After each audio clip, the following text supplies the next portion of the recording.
The winter wind howled through the steel canyons of Manhattan, carrying snowflakes that danced against the windows of Sterling Enterprises' penthouse office.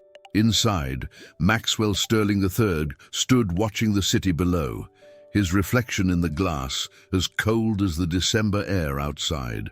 At 32, he had everything money could buy: custom suits, luxury cars, a portfolio worth billions. Yet today, all of that felt meaningless in the face of his grandfather's final will. "This is absurd," Maxwell said, turning to face his family's longtime lawyer, Richard Blackwood. "There must be some mistake." Richard adjusted his wire-rimmed glasses, his expression unchanged as he read from the document again. "The terms are quite clear, Maxwell. To inherit control of Sterling Enterprises and your full share of the family fortune, you must be married by Christmas Day, in exactly 3 weeks." Maxwell's jaw clenched. "And if I refuse, then everything, the company, the foundation, your inheritance, all goes to charity." Richard paused, letting the weight of those words sink in. "Your grandfather was very specific about this, Maxwell. He watched you become increasingly distant over the years. He worried about the path you were taking." Maxwell laughed bitterly. "Distant? I've dedicated my life to this company. I've doubled our profits in the last 5 years alone." "Perhaps that's exactly what concerned him," Richard replied softly. "The Maxwell he knew as a child used to visit sick children in hospitals with your mother. That boy had dreams beyond profit margins."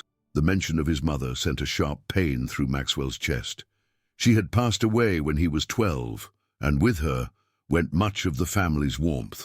His father retreated into work, leaving Maxwell to be raised by nannies and boarding schools. The company became his obsession, his way of proving his worth. "Fine," Maxwell snapped. "I'll find someone suitable. There must be dozens of appropriate candidates in our social circle." Richard cleared his throat. "There's more, Maxwell.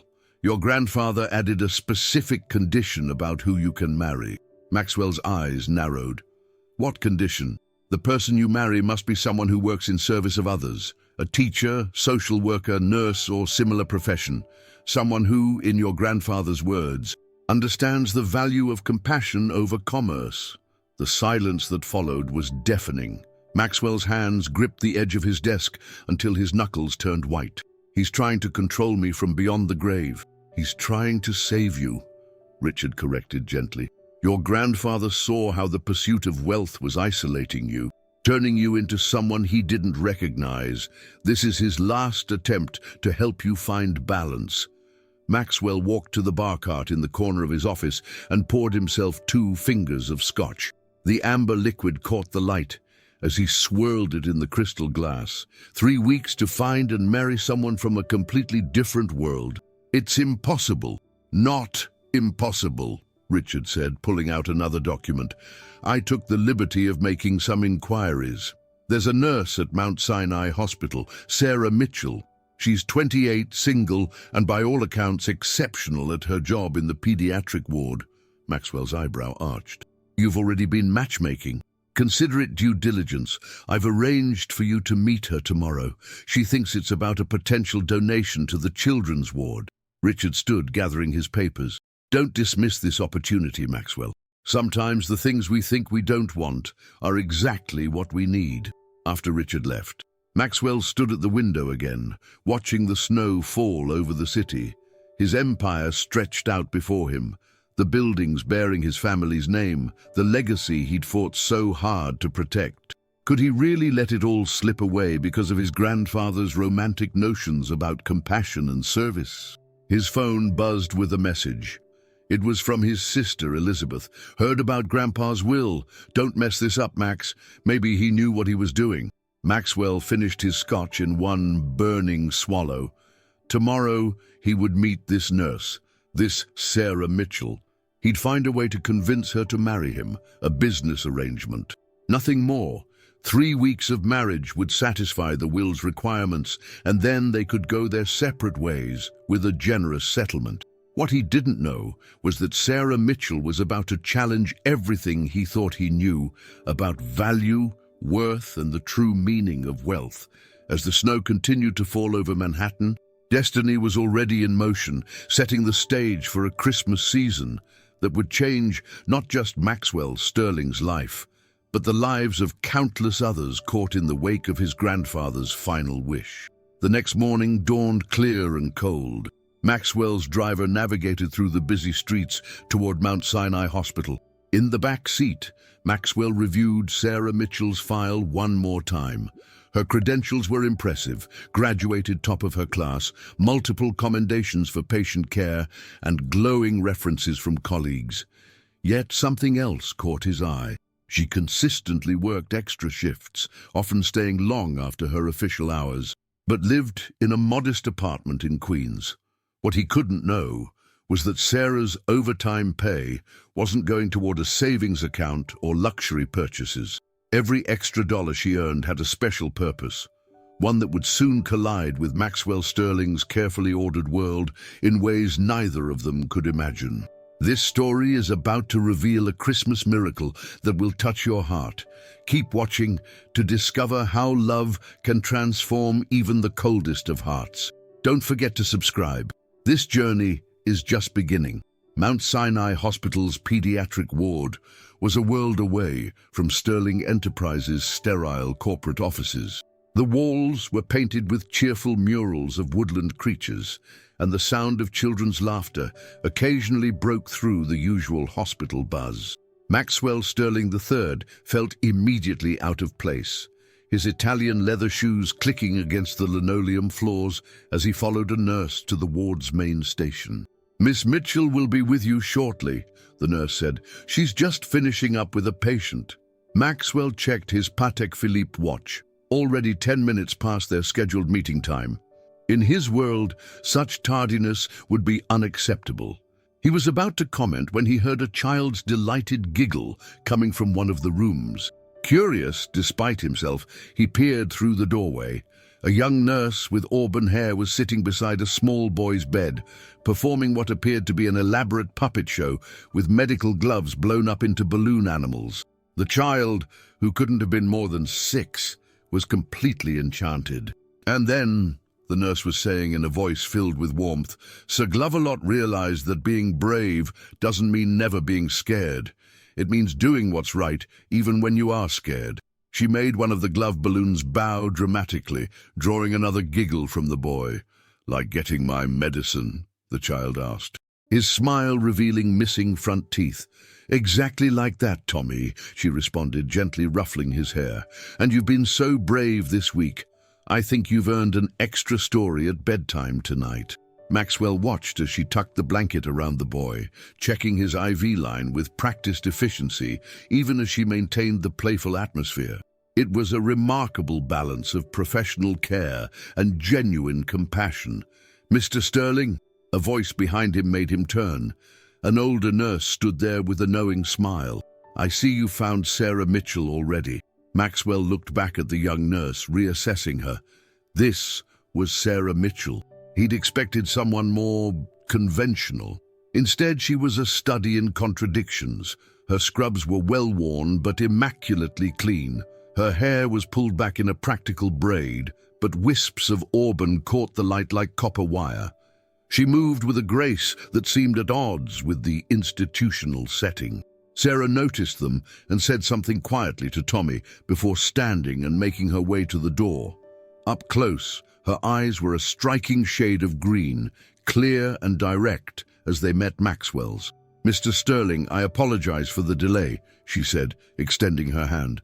"Tommy was having a rough morning with his new treatment protocol." Maxwell found himself shaking her hand automatically, noting the strength in her grip, despite her slight frame. "No apology necessary," he heard himself say, surprising them both. They moved to a small conference room, and Sarah's professional demeanor shifted subtly. She was still warm, but there was a sharp intelligence in her gaze as she assessed him. "I understand you're interested in discussing a donation to the pediatric ward." "Actually," Maxwell began, then paused. How exactly did one propose a 3-week marriage of convenience to a complete stranger? He'd rehearsed this moment, had a whole speech prepared about mutual benefit and practical arrangements. But sitting across from Sarah Mitchell, those practiced words felt hollow.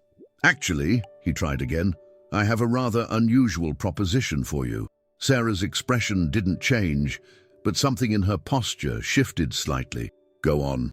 Maxwell found himself explaining the situation, his grandfather's will, the 3-week deadline, the specific requirement about marrying someone in service work. As he spoke, he watched Sarah's face carefully, expecting to see calculation or opportunism. Instead, he saw something that made him even more uncomfortable. Compassion. "Let me make sure I understand," she said when he finished. "You want to marry me, a complete stranger, for 3 weeks to inherit your company, and in return, you're offering—" "Financial compensation, of course," Maxwell said quickly. "A significant amount. Enough to make a real difference in your life."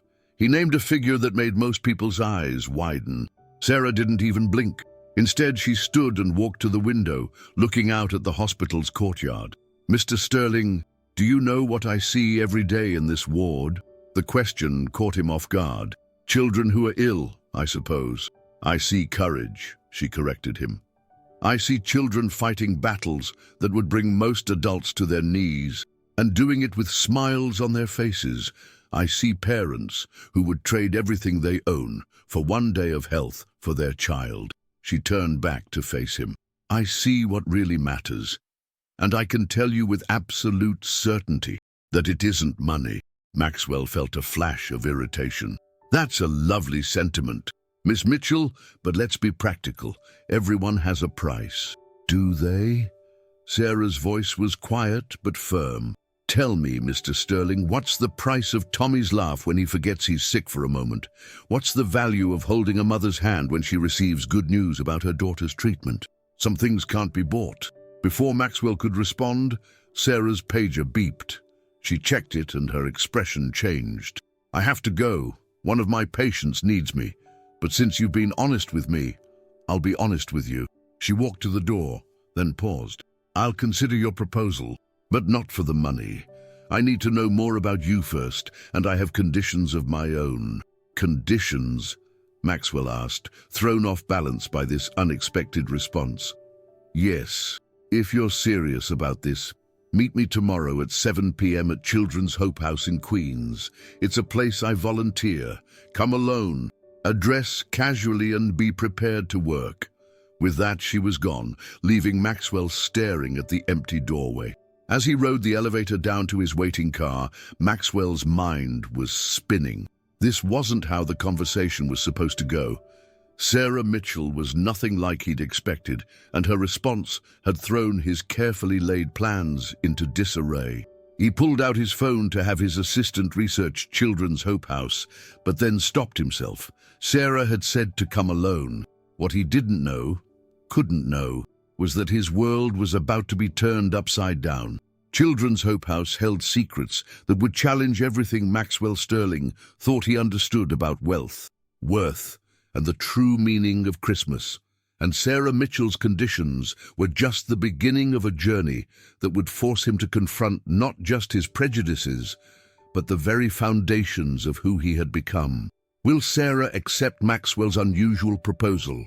The next part of this story holds a secret that will leave you speechless. Subscribe now and turn on notifications to never miss our daily heartwarming stories. The address in Queens led Maxwell to a converted Victorian house, its weathered red brick facade illuminated by warm light spilling from the windows. Children's Hope House stood 3 stories tall, with a wraparound porch that had clearly seen better days. As instructed, he dressed casually, though his idea of casual still meant a cashmere sweater and designer jeans. He hesitated at the front gate, noting the worn playground equipment in the side yard and the bicycles of various sizes lined up against the porch. This wasn't at all what he'd expected. Before he could reconsider, the front door opened, and Sarah Mitchell stepped out onto the porch. She looked different outside the hospital, more relaxed in jeans and a warm sweater, her auburn hair loose around her shoulders. "You came," she said, sounding genuinely surprised, and almost on time. Maxwell climbed the creaking porch steps. I'm always punctual, though I admit I'm curious about what exactly this place is." Sarah's eyes held a mixture of pride and something else. Was it apprehension? "Come inside," she said. "There's something you need to see." The interior of Children's Hope House was modest but immaculately clean. Colorful artwork decorated the walls, clearly made by children's hands. The furniture was mismatched but comfortable looking, and the air smelled of fresh-baked cookies. Maxwell followed Sarah through a living room where several children were doing homework, supervised by an elderly woman who nodded at them as they passed. "This is a children's home?" Maxwell asked, noting the well-worn books and board games stacked on shelves. "Not exactly," Sarah replied, leading him to a small office at the back of the house. She closed the door and turned to face him. "Children's Hope House is something I started 3 years ago. It's a safe place for children whose parents are undergoing long-term medical treatment." Maxwell's brow furrowed. "I don't understand." Sarah sat on the edge of the desk, her expression serious. "When a parent is hospitalized for an extended period, cancer treatment, recovery from serious accidents, extended rehabilitation, their children often fall through the cracks. Not everyone has family who can take them in. Some end up in the foster system, separated from their siblings and traumatized while their parents are fighting for their lives." She stood and walked to a bulletin board covered with photos. "Here, we provide temporary care for these children. They stay together, continue attending their regular schools, and most importantly, they can visit their parents regularly. We give them stability during the most unstable time in their lives." Maxwell studied the photos. Children smiling, playing, hugging their parents in hospital rooms. "How many children are here?" "Currently 12. We have capacity for 15. Sarah's voice softened. "Every child here has a story that would break your heart. Take Lisa and Marcus upstairs. Their mother has stage 4 breast cancer. She's been in treatment for 8 months. Without this place, they would have been separated and placed in different foster homes." Maxwell's mind was racing. The overtime hours you work at the hospital, the modest apartment. "You're funding this yourself, aren't you?" Sarah's chin lifted slightly. "Every extra shift, every penny I can spare goes to keeping these doors open. We get some donations, but it's never enough." She took a deep breath. "Which brings me to my conditions, Mr. Sterling." Before she could continue, there was a knock at the door. A small girl, no more than 7, poked her head in. "Miss Sarah, Jamie won't take his medicine again." Sarah's expression immediately softened. "I'll be right there, sweetie." She turned to Maxwell. "Come with me. You wanted to know what I do. This is it." They followed the little girl upstairs to a cozy bedroom where a boy about 10 sat on his bed, arms crossed, stubbornly. Maxwell recognized the stance. It was the same one he'd struck countless times as a child when refusing his own medicine after his mother died. "Jamie," Sarah said gently, sitting beside him, "what's going on?" "I don't want it," Jamie muttered. "It tastes gross, and Dad never had to take medicine." Maxwell watched as Sarah's face filled with understanding. "Your dad was very brave in the hospital, wasn't he?" Jamie nodded. "But you know what? He did take medicine, lots of it. And sometimes it tasted terrible, but he took it because he wanted to get better for you." Jamie's lower lip trembled. "But he didn't get better." The words hung in the air, heavy with grief. Maxwell felt something in his chest tighten as he watched Sarah pull the boy into a gentle hug. "No, he didn't," Sarah acknowledged softly, "and that's not fair. But he never stopped fighting because he loved you so much. Taking your medicine doesn't mean you'll get sick like him, Jamie. It just means you're brave like him." Maxwell found himself stepping forward. "You know," he said, surprising himself, "I used to hate taking medicine too. After my mom died, I refused to take anything, even cough syrup." Jamie looked up, his eyes wide. "Your mom died too?" Maxwell nodded, feeling strangely vulnerable. "When I was 12, and I was angry about it for a long time." He knelt beside the bed, meeting Jamie's eyes. "But someone very wise once told me that being brave isn't about not being scared. It's about doing what's right, even when you are scared." Sarah's head snapped up, recognizing her own words from the puppet show at the hospital. Maxwell pretended not to notice as he continued. "So what do you say? Want to be brave together?" Slowly, Jamie nodded. Sarah prepared the medicine, and this time he took it without protest. After they tucked him in, she led Maxwell back downstairs in silence. In the office again, Sarah closed the door and leaned against it. "Those words about being brave. You were there yesterday, watching the puppet show." "I was," Maxwell admitted, "and I think I'm beginning to understand why my grandfather specified someone in service work." He gestured to the house around them. "This place, what you do here, it's remarkable." Sarah studied him for a long moment. "My conditions, Mr. Sterling. If we do this, Children's Hope House needs to be protected. I want it properly funded, expanded. These children deserve security." "Done," Maxwell said without hesitation. "What else? During our 3 weeks of marriage, you'll spend time here. Real time, not just photo ops. These children need to see that people care, that they're not forgotten." Her green eyes held his steadily. "And one more thing. This isn't just about money. I need to know that you understand that." Maxwell thought about Jamie upstairs, about the way Sarah had handled his grief and fear. He thought about his own childhood after his mother's death, about the emptiness of wealth without compassion. "I'm beginning to," he said quietly. What happened next would test that understanding in ways neither of them could anticipate. As they stood in that small office, surrounded by the evidence of Sarah's secret mission of mercy, the true meaning of his grandfather's final wish was only beginning to unfold. And somewhere in the house, a child's laughter echoed, a reminder that sometimes the greatest treasures are found in the most unexpected places. The truth about Sarah's mission is about to change everything. Stay with us. This story proves that sometimes the greatest gifts come in unexpected packages. Hit subscribe to join our family of storytellers. The next 2 weeks passed in a whirlwind of activity. Maxwell and Sarah's engagement was announced with carefully orchestrated publicity, drawing exactly the kind of attention to Sterling Enterprises that the board loved to see. On the surface, it was the perfect story, the wealthy heir marrying a compassionate nurse during the Christmas season. But beneath the polished veneer of public appearances, something unexpected was happening. Maxwell found himself spending more and more time at Children's Hope House, not because of Sarah's conditions, but because he wanted to be there. The children, with their unflinching honesty and resilient spirits, were changing him in ways he couldn't quite understand.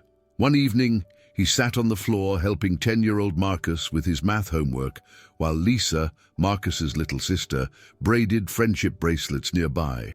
"Mr. Max," Marcus said, frowning at his textbook, "why do we need to learn fractions anyway?" Maxwell thought about it, remembering his own childhood frustrations. "Well, when I was your age, I asked the same question, but you know what? I use fractions every day now. In business, in cooking." "You cook?" Lisa looked up from her bracelet making, clearly skeptical. Maxwell paused, realizing he'd never cooked a meal in his life. "Actually, no. I have people who cook for me. Miss Sarah cooks for us," Lisa said proudly. "She makes the best mac and cheese ever. Even when she's super tired from the hospital, she always makes sure we have hot food." The simple statement hit Maxwell hard. He looked across the room where Sarah was helping another child with reading. Despite having just finished a 12-hour shift at the hospital, the dark circles under her eyes were more pronounced lately, but her smile remained gentle and genuine. Later that night, after the children were in bed, Maxwell found Sarah in the kitchen, reviewing bills at the worn wooden table. She looked exhausted. "Sarah," he said softly, "we need to talk." She looked up, her green eyes wary. "About what?" "About you working yourself to death." He sat across from her, pushing aside a stack of invoices. "I've been looking at the numbers. Even with your salary and the current donations, this place is barely staying afloat, and you're killing yourself trying to keep it all together." "I'm fine," she insisted, but her voice lacked conviction. "No, you're not. You're working double shifts at the hospital, then coming here to take care of 12 children, handle all the administration. He gestured at the papers scattered across the table. This isn't sustainable. Sarah's shoulders slumped slightly. What choice do I have? These children need stability. They've already lost so much. Maxwell reached across the table and took her hand. The gesture surprised them both, but neither pulled away. Let me help, really help, not just throw money at it. We could set up a proper foundation, hire staff, expand the program to other cities. I don't want to lose control of what we've built here, Sarah interrupted. This isn't about creating some corporate charity. It's about giving these children a home when they need it most. I know that now, Maxwell said quietly. 2 weeks ago I didn't understand. But these kids, what you do for them, it's changed how I see everything. Sarah studied his face, searching for something. You really mean that, don't you? Before Maxwell could respond, they heard urgent footsteps on the stairs. Mrs. Chen, the elderly woman who helped with nighttime supervision, appeared in the doorway, her face pale. Sarah, come quickly. It's Jamie. He's burning up with fever. They rushed upstairs to find Jamie thrashing in his bed, his face flushed and eyes glazed. Sarah checked his temperature and her expression tightened. 103.8, she said. We need to get him to the hospital. I'll call my driver, Maxwell said, already pulling out his phone. No time, Sarah replied, gathering Jamie in her arms. We need to go now. The next few hours were a blur of emergency room chaos. Jamie's infection had spread rapidly, and the doctors moved quickly to start him on intravenous antibiotics. Maxwell watched as Sarah stayed by Jamie's side, speaking softly to him when he was scared, expertly helping the nurses when they needed an extra hand. It was nearly dawn when Jamie's fever finally broke. As they stood in the hospital corridor, Maxwell saw something that stopped him in his tracks. Richard Blackwood, his family's lawyer, was walking toward them with a grave expression. Maxwell, Richard said, his voice low, we have a problem. A serious one. What is it? Richard glanced at Sarah, then back to Maxwell. Someone's been digging into the engagement. A reporter. They've discovered that Children's Hope House isn't properly licensed for childcare. If this gets out, not only will the marriage be scrutinized as a sham, but the house could be shut down immediately. Those children... He left the sentence hanging. Maxwell felt the blood drain from his face. He looked at Sarah, who had gone completely still. How long do we have? Maxwell asked. The story runs tomorrow morning, Richard replied. I'm sorry, but there's no way to stop it. The reporter has everything, financial records, building code violations, the works. Sarah's voice was barely a whisper. The children, where will they go? Maxwell watched as tears filled her eyes, and in that moment something crystallized within him. The woman standing before him had sacrificed everything. Her time, her money, her health, to protect these children. She hadn't asked for recognition or reward. She'd simply seen a need and filled it. Consequences be damned. His grandfather's words echoed in his mind. Someone who understands the value of compassion over commerce. Richard, Maxwell said, his voice taking on the sharp edge he usually reserved for boardroom battles. Get me everything we have on zoning laws and childcare facility regulations. Then call every contact we have in the city council. Sarah, he turned to her, taking both her hands in his, I need you to trust me.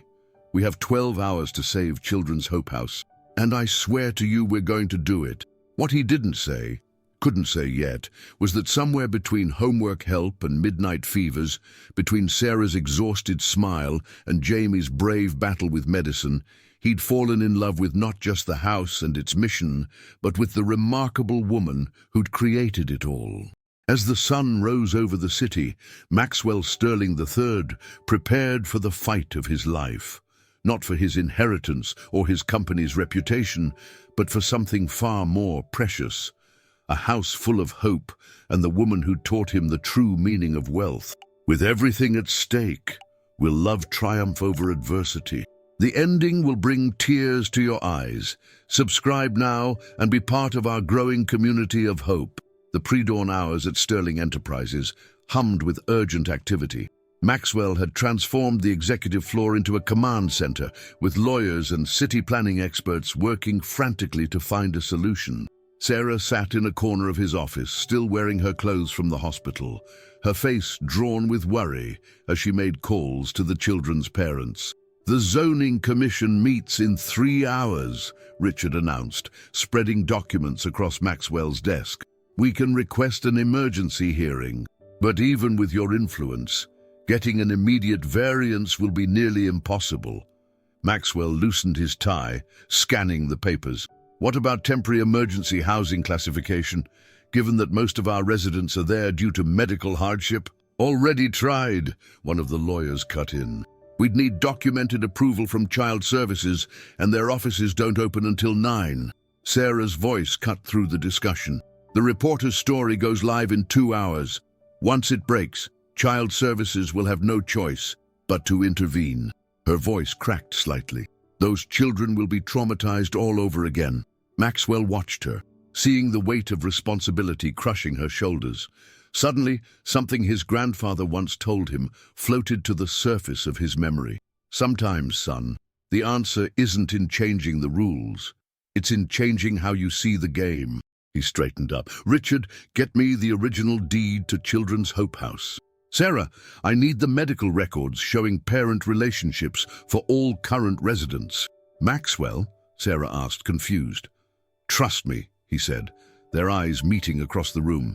After a moment, she nodded. The next 90 minutes were a blur of legal maneuvers and rapid-fire decisions. As the sun began to rise over Manhattan, Maxwell gathered everyone in the conference room. "The story's about to break," Richard warned, checking his phone. "Let it," Maxwell replied calmly, "because as of 20 minutes ago, Children's Hope House legally doesn't exist anymore." Sarah's head snapped up. "What?" Maxwell smiled. "Instead, the building and its programs are now officially part of the Sterling Memorial Medical Support Center, a fully licensed healthcare auxiliary facility operating under Mount Sinai Hospital's existing permits. The property has been transferred to a trust, with you, Sarah, as the executive director." Understanding dawned on Richard's face. "Brilliant! By making it an extension of the hospital's existing services, we bypass the zoning issues entirely," Maxwell finished. "The trust ensures it can never be sold or repurposed, and the hospital connection gives us immediate legitimacy with Child Services." Sarah stood slowly, her eyes wide. "You did all this in one night?" "Actually," Maxwell said softly, "I did something else too." He walked to where she stood, taking her hands in his. "Sarah Mitchell, I know we started this as a business arrangement, but watching you these past weeks, your dedication, your compassion, the way you fight for these children, I realized something. My grandfather wasn't trying to force me into marriage. He was trying to show me what real love looks like." The room had gone completely silent. Even the lawyers seemed to be holding their breath. "I love you, Sarah," Maxwell continued, his voice thick with emotion. "Not because of a contract or an inheritance, but because you showed me what truly matters. You made me want to be better, to do better." He dropped to one knee, pulling out a small velvet box. "This isn't the ring from our arrangement. This is me, Maxwell Sterling III, asking you to marry me, not for 3 weeks, but forever." Sarah's eyes filled with tears. "Maxwell!" The door burst open. Mrs. Chen rushed in, waving a tablet. "The story's live, but it's not what we expected." They crowded around the tablet to read, "Christmas Miracle, Sterling, HEIR transforms tragedy into hope, an exclusive look inside Children's Hope House." The article was beautiful, telling the story of Sarah's mission, Maxwell's involvement, and their joint dedication to helping families in crisis. The reporter had turned their investigation into a human interest piece, complete with quotes from grateful parents and heartwarming photos. "I may have made a few calls last night," Richard admitted with a small smile. "Sometimes the best way to handle a story is to tell it yourself." Sarah was reading the article, tears streaming down her face. "They're calling it a model program, suggesting it should be replicated nationwide." "It should be," Maxwell said firmly. "Starting today, if you'll help me." He was still on one knee. still holding the ring. "Sarah Mitchell, will you marry me? For real this time?" Sarah looked at the ring, then at Maxwell's face. The face of a man who had learned to love not just her, but the mission she dedicated her life to. "Yes," she whispered. "Yes, to all of it." The kiss they shared was interrupted by cheering from the doorway.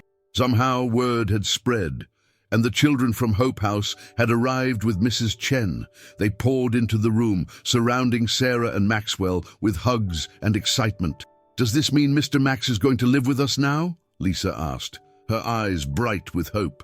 "Actually," Maxwell said, picking her up, "I was thinking we might all live somewhere new, somewhere bigger, with a real playground and enough room for more children who need help."